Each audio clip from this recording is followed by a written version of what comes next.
Vihmasadu on haaranud pea terve Eesti, veidi kuivem on esialgu veel Peipsi ääres.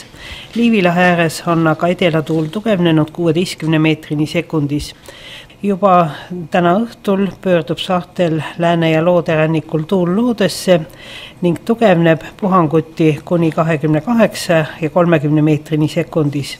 Tugev tuul püsib ka eeloleval ööl, see puhub loodest ja põhjast kiiruseks 14 kuni 22, puhanguti 24 ning rannikul kuni 30 meetrit sekundis. Sajab lörtsi ja vihma, Ida- ja Kesk-Eestis tuleb ka lund ning õhutemperatuur on -1 kuni +5 kraadini. Homme päeval on pilves selgimistega ilm, mitmel pool sajab lörtsi ja lund, rannikul ka vihma. Loodetuul hakkab tasapisi nõrgenema, selle kiirus on esialgu 10 kuni 17, puhanguti kuni 22 meetrit sekundis, õhtupoolikul nõrgeneb aga 5 kuni 13 meetrini sekundis ning sooja on homme päeval 1 kuni 6 kraadi. Laupäeva öö on vahelduva pilvisusega, kohati sajab veidi lörtsi ja lund, saarte rannikul ka vihma.